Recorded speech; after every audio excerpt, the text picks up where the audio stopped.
Kalian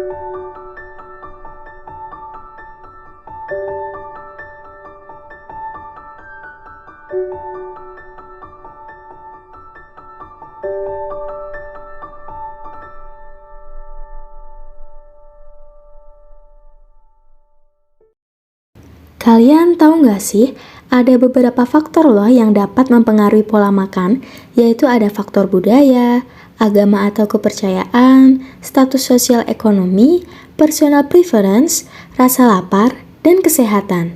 Nah, kita bahas satu-satu ya. Yang pertama yaitu ada budaya. Budaya cukup menentukan jenis makanan yang sering dikonsumsi. Demikian pula letak geografis mempengaruhi makanan yang diinginkannya.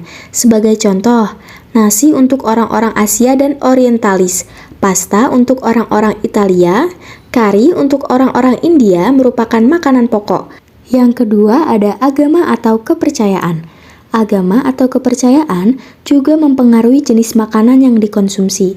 Sebagai contoh, agama Islam dan Yahudi Ortodoks mengharamkan daging babi. Agama Roma Katolik melarang makan daging setiap hari, dan beberapa aliran agama Protestan melarang pemeluknya mengkonsumsi teh, kopi, atau alkohol. Yang ketiga, status sosial ekonomi. Pilihan seseorang terhadap jenis dan kualitas makanan turut dipengaruhi oleh status sosial dan ekonomi. Sebagai contoh, orang kelas menengah ke bawah atau orang miskin di desa tidak sanggup membeli makanan jadi, daging, buah, dan sayur-sayuran yang mahal. Keempat, ada personal preference. Hal-hal yang disukai dan tidak disukai sangat berpengaruh terhadap kebiasaan makan seseorang. Orang seringkali memulai kebiasaan makannya sejak dari masa kanak-kanak hingga dewasa. Misalnya, ayah tidak suka makan ikan, begitu pula dengan anak laki-lakinya.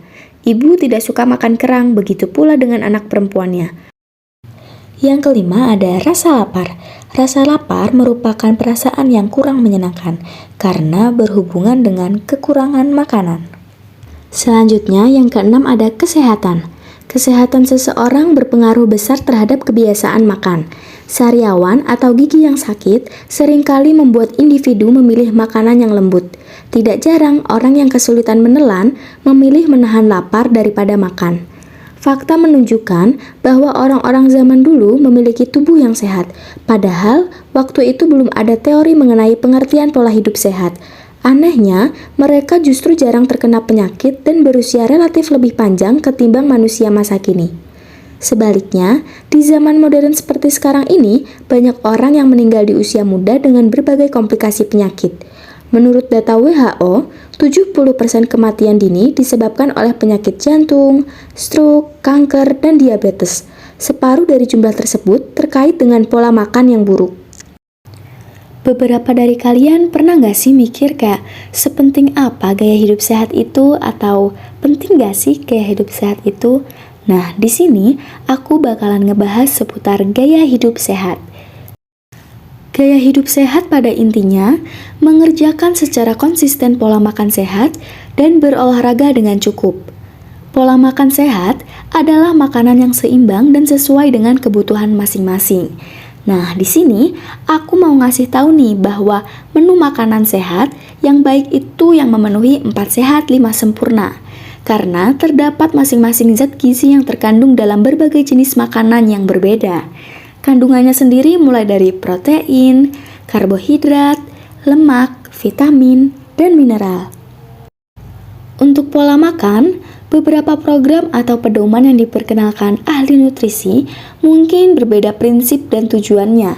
Salah satunya yaitu kombinasi makanan serasi atau yang biasa dikenal dengan food combining, yaitu pola makan yang diselaraskan dengan mekanisme alamiah fungsi tubuh manusia. Tujuannya sendiri untuk memudahkan kerja pencernaan dan pemanfaatan energi, sehingga lebih efisien. Memerhatikan manfaatnya, menerapkan kombinasi makanan serasi dalam kehidupan sehari-hari merupakan salah satu solusi untuk memperoleh kesehatan yang optimal. Selain dari segi makanan, gaya hidup sehat juga dapat dilakukan dengan melakukan olahraga, karena sudah terbukti dapat menyehatkan badan. Dan Manfaat olahraga terhadap kesehatan tubuh itu sendiri juga telah dijelaskan dalam Undang-Undang Nomor 23 Tahun 1992 tentang kesehatan, yaitu olahraga kesehatan bertujuan untuk memelihara dan meningkatkan kesehatan.